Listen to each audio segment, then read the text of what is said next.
Welcome to another episode of Muscle for Life. I'm your host, Mike Matthews, and thank you for joining me today to learn more about getting fit and healthy, of course. And today's episode is about how much exercise should we be doing to optimize our health? Now, chances are you know that exercise is good for your health. You know that not exercising is bad for your health. Many people know this, of course, including many people who don't exercise. Did you know, for example, that just 23% of Americans hit the minimum activity guidelines, and not even half, about 46% of Europeans exercise or play sports. And in Canada, it's only about 16% of people who perform the recommended levels of activity. And on the other end of the spectrum, at the extreme end of this other end, you have a very small group of people who are exercising a lot. You know, you have triathletes, you have gym rats, you have people who spend just about every free minute they have doing something physical. And many of these people think that exercise works in a dose response manner, meaning the more exercise you do, the healthier you are. And that's true up to a point, but you can overdo it, and we will get into that in this podcast. And so then where does that leave people like us, people who want to be fit, we want to be healthy, we want to be happy, but we also have jobs, and many of us have families, and we have social obligations and other obligations. There are limitations on our time. We can only give so much to working out. And if you're like me, you don't just want to stave off disease and dysfunction. I mean, that's the bare minimum we want out of our exercise habit. We also want to have a great physique. We want to have more muscle than average, and that's true for men and women. We want to have lower body fat levels than average. And so how does that factor into the exercise equation? How much exercise does it take to achieve that, as well as at least most of the health benefits that exercise can provide us? Well, all of that is what I am going to be talking about in today's episode.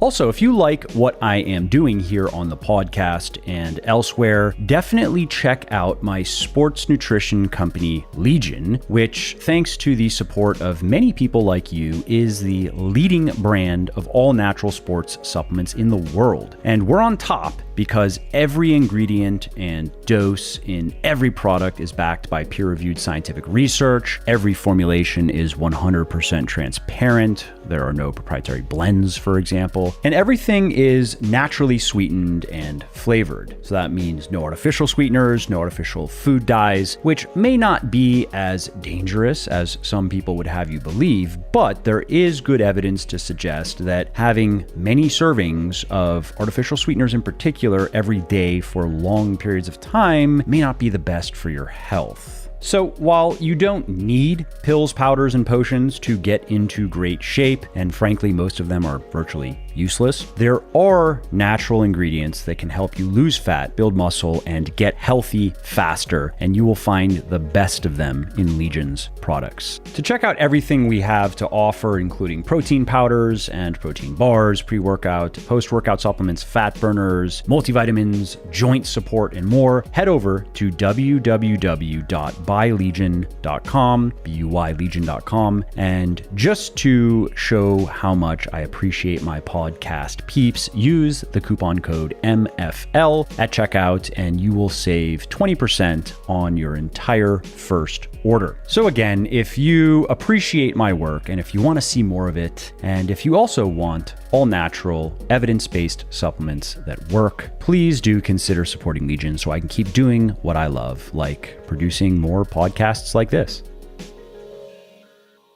All right, let's start this discussion with the minimum amount of exercise that people should be doing. Most research shows that if you just want to reduce your risk of dying an untimely, unnatural death, as little as 15 minutes of light exercise per day is enough to make a pretty big difference. Now, of course, more exercise is better, but that's really where the benefits start to become apparent. For example, a study conducted by the National Health Research Institutes of Taiwan looked at the exercise habits and the life expectancy of 416,175 people over the course of 12 years. And what the researchers found is that the people who averaged just 15 minutes of exercise per day had a 14% reduced risk of all-cause mortality, death from any and all causes, as well as a 3-year longer life expectancy than people who were inactive. What's more, for every additional 15 minutes of daily exercise beyond that minimum of just 15 minutes per day, these scientists saw a further reduction in all-cause mortality by about 4%. So at 15 minutes of exercise per day, a 14% reduced risk of all-cause mortality. At 30 minutes of exercise a day, an 18% reduced risk of all-cause mortality. And the researchers observed a reduction in all cancer mortality, so death from any form of cancer, by about 1% for every additional 15 minutes of exercise. And again, that is an absolute reduction in risk, not a relative reduction in risk. Now, to really drive this point home, think of it this way. According to the data in this study, if you were to exercise an hour per day, you'd have about a 28% lower risk of dying from any and all causes than someone who doesn't work out. And other studies have demonstrated similar results. For example, a study conducted by scientists at Jean Monnet University involved the analysis of over 122,000 people, and they found that exercising just 15 minutes per day reduced all-cause mortality by about 22%. Yet another study on the matter was conducted by scientists at the National Cancer Institute, and it found almost the exact same result when they looked at data from over 500,000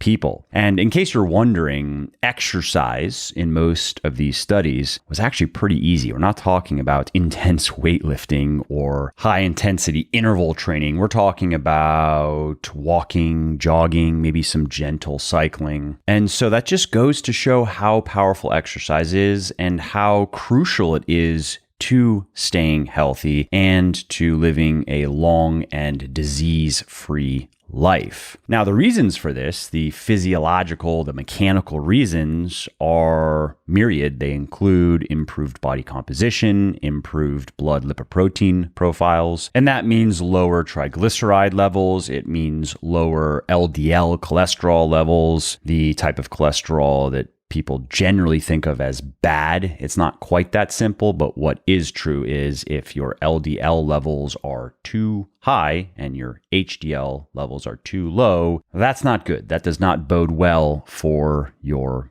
heart health and your heart function. And so anyway, some of the other major physiological benefits of exercise also include improved blood glucose levels, so glucose control, insulin sensitivity, lower levels of blood pressure, lower amounts of systemic inflammation, decreased blood coagulation, improved coronary blood flow, improved cardiac function, improved endothelial function, which refers to cells that line the inside of our blood vessels and our lymphatic vessels. So you're going to get better blood flow and lymph flow, as well as lower levels of stress and anxiety, and the list yammers on. There are many, many ways that exercise benefits our body. You could look at it this way. Exercise enhances just about every important physiological process that keeps us healthy and keeps us alive. It is very similar to sleep in that regard. If you exercise, everything in your body that matters, just about everything, is going to run better. And the same thing goes for sleeping well and sleeping enough. If you get enough high quality sleep, just about every major important process that keeps us alive and keeps us disease and dysfunction free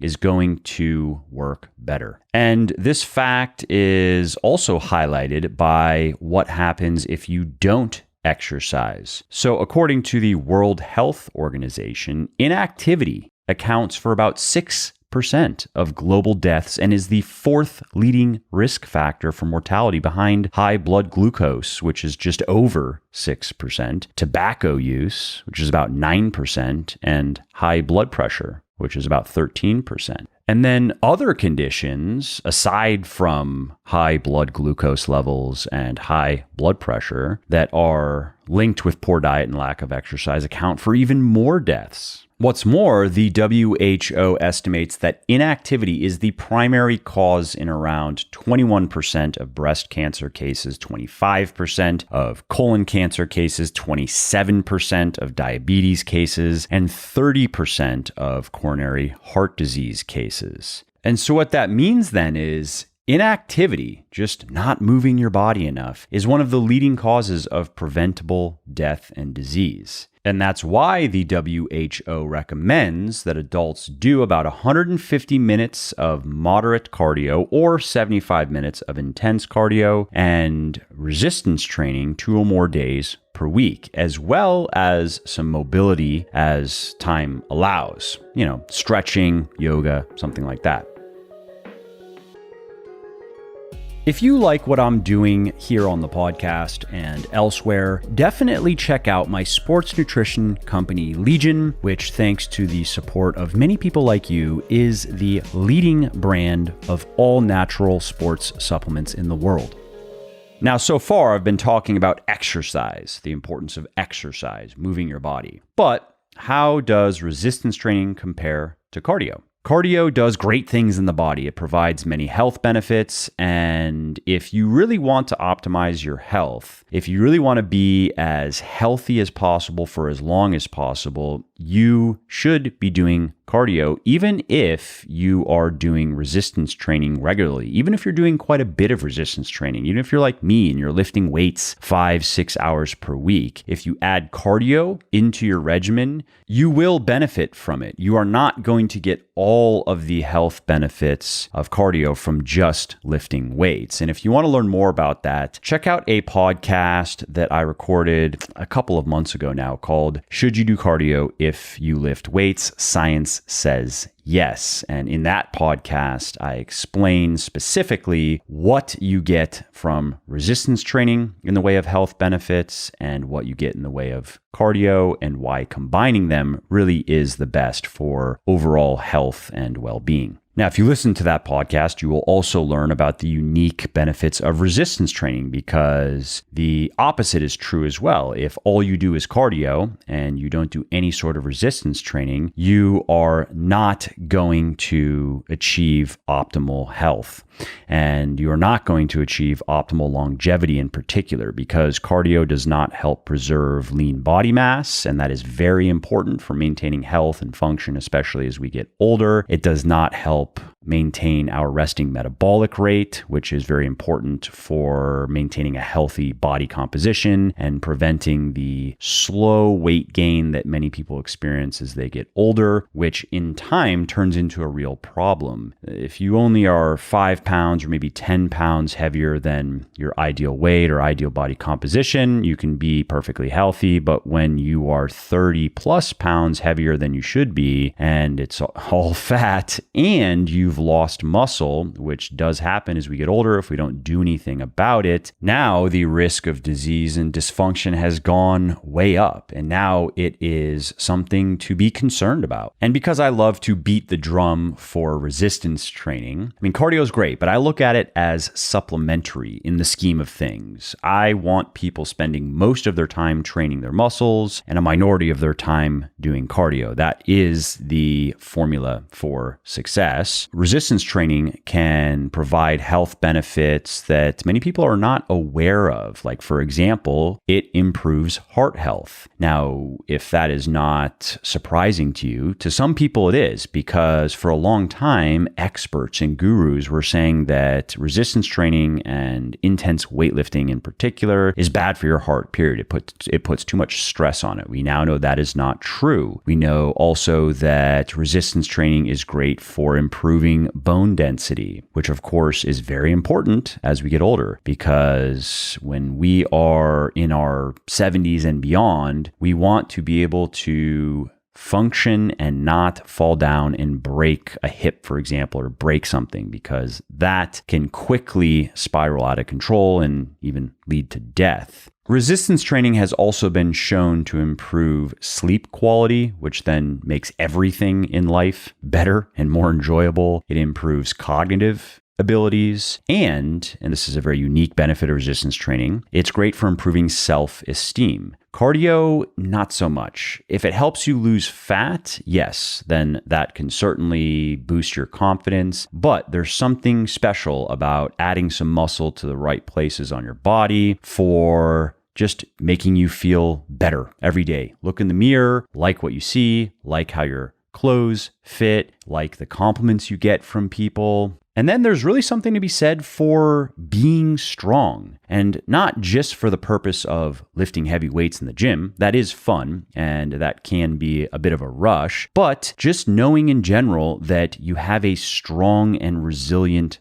body. That can go a long way in improving your outlook on your abilities and your life. And so if you are not currently doing much exercise, or if you are doing maybe only cardio and you're not doing much or any resistance training, I hope I have sold you on increasing the amount of exercise you're doing if you are inactive, or increasing or starting resistance training if you are not doing any. And as for how much you should be doing, if we want to get most of all of the benefits that I have discussed, if we want to really optimize our health and our performance and our vitality and our longevity and our self-esteem, here's the sweet spot. It is about 4 to 6 hours of resistance training per week and about 2 to maybe 3 hours of cardio per week. Now, you don't have to do that much exercise if you can't or don't want to. If you did half of that amount, if you did, let's say, 2 or 3 hours of resistance training per week and maybe 1 to 1.5 hours of cardio per week, that is very good, and you are going to enjoy a much lower risk of many types of diseases and dysfunctions, and you can gain plenty of muscle and strength, and you can improve your cardiovascular endurance a lot, and you can reap many of the rewards that exercise has to offer. But again, we're talking about how much exercise is optimal for being as healthy and as functional as possible for as long as possible. Well, again, 4 to 6 hours of resistance training per week and 2 to 3 hours of cardio per week. And I should be specific with the cardio because most of that can be low or maybe moderate intensity, and a minority of that time should be high intensity. That does not have to be 2 or 3 hours of HIIT workouts per week, for instance. If you are resistance training regularly and want to make progress in those workouts, I actually wouldn't recommend more than maybe an hour or so of HIIT per week, because it is much more difficult to recover from than lower or moderate intensity cardio, and especially if you're doing stuff that's higher impact, which I wouldn't recommend, again, if you want to make as much progress in your resistance training as possible. If you're going to do HIIT, I would not recommend sprints on concrete, for instance. If you want to do hill sprints, that's a little bit better because it's less impact. But ideally, you would do something like bicycle sprints, on a recumbent bike or an upright bike, because that added impact causes muscle damage that must be repaired. And if your body is trying to recover from a round of high impact HIIT and you now are trying to do a squat workout, you will not be able to perform as well in that squat workout than if you hadn't done the HIIT workout. Now, as for the resistance training, any resistance training is better than none, but the most effective type of resistance training uses heavy weights. And to be specific there, I'm talking about weights that are, let's say, about 60 to 70% of 1 rep max and up. And to translate that into rep ranges, so you could think about it that way, most people could get probably about 12 reps with 70% of their 1 rep max before their form just falls apart, and that's it. That's the end of the set, right? So think with training, let's say no higher than 15 reps per set, but ideally probably in the range of, at the high end, 12 reps per set, and at the low end, depending on how experienced of a weightlifter you are and what you're doing, you might be using weights that only allow for 2 reps or 3 reps, for instance. You might be up there, 95% of 1 rep max. And if you are not sure what to do in your programming, check out Bigger, Leaner, Stronger if you're a man, or Thinner, Leaner, Stronger if you are a woman. If you are a man who has yet to gain his first 20-ish pounds of muscle, regardless of how long you've been training. And if you're a woman, about half that. If you have not gained your first 10 pounds of muscle or so, then Bigger, Leaner, Stronger is for you if you're a guy, and Thinner, Leaner, Stronger is for you if you are a gal. And you can just follow those programs, and that's all you really need to get there. And chances are those programs can actually take you a bit further, but somewhere around, let's say, the 20 to 25 pound mark of muscle gain for men and about half that for women is where the Bigger, Leaner, Stronger / Thinner, Leaner, Stronger programming slows down in terms of its results, and it becomes more of a maintenance routine. And at that point, you just need to work a bit harder, and you can upgrade to the Beyond Bigger, Leaner, Stronger program, which is another book. It's just the sequel to Bigger, Leaner, Stronger. And of course, it is skewed towards men, hence the title, but there's a lot there for women. And I actually will be creating a female version of the book. I will create Beyond Thinner, Leaner, Stronger, but I will not be able to do it until or the earliest would be next year. And the reason for that is because I am publishing a book with Simon & Schuster for the 40 plus crowd, and it's going to be releasing next summer. And part of the deal is they do not want me self-publishing anything between now and then. So they want a year of publishing silence from Mike Matthews. And that's totally normal, and I understand. I'm not complaining at all. However, I can start self-publishing books again. I believe, I have to look in the contract, but I believe it's 6 months after the release of the 40 plus book, which is called Muscle for Life. So I can start self-publishing books again, basically like December 2021 or January 2022. And then I'm going to be releasing books on a 6-month schedule. So I have several books already lined up that I'm going to be releasing. And Beyond Thinner, Leaner, Stronger will come. I'm not exactly sure where in the sequence it's going to fall exactly, but let's just say I think a 2022 release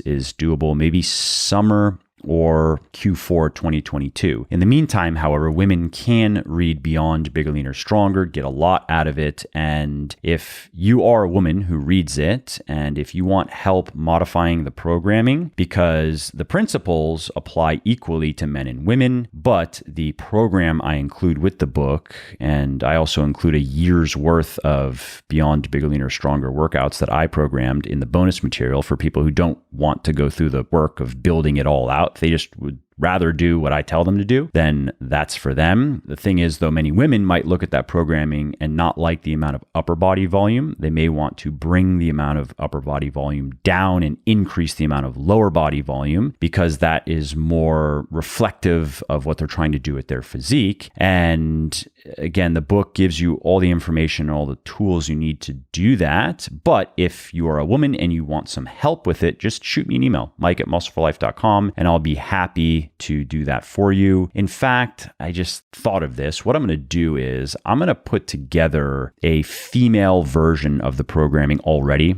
and I should just include it in the bonus material now that I think about it. I'm going to do that, making a note.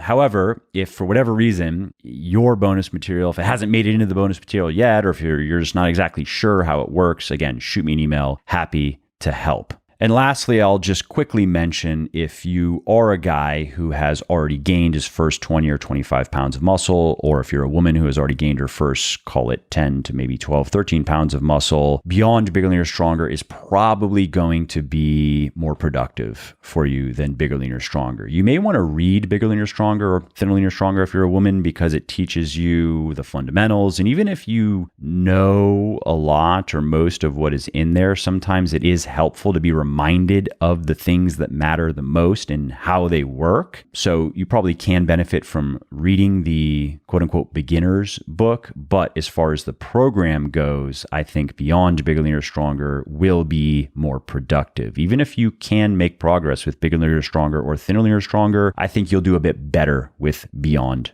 Bigger, Leaner, Stronger. All right, well, that's it for this episode. I hope you enjoyed it and found it interesting and helpful. And if you did, and you don't mind doing me a favor, please do leave a quick review on iTunes or wherever you're listening to me from, in whichever app you're listening to me in, because that not only convinces people that they should check out the show, it also increases search visibility, and thus it helps more people find their way to me and learn how to get fitter, leaner, stronger, healthier, and happier as well. And of course, if you want to be notified when the next episode goes live, then simply subscribe to the podcast and you won't miss out on any new stuff. And if you didn't like something about the show, please do shoot me an email at mike@muscleforlife.com, just muscle, F-O-R, life.com, and share your thoughts on how I can do this better. I read everything myself, and I'm always looking for constructive feedback, even if it is criticism. I'm open to it. And of course, you can email me if you have positive feedback as well, or if you have questions really relating to anything that you think I could help you with, definitely send me an email. That is the best way to get a hold of me, mike@muscleforlife.com. And that's it. Thanks again for listening to this episode, and I hope to hear from you soon.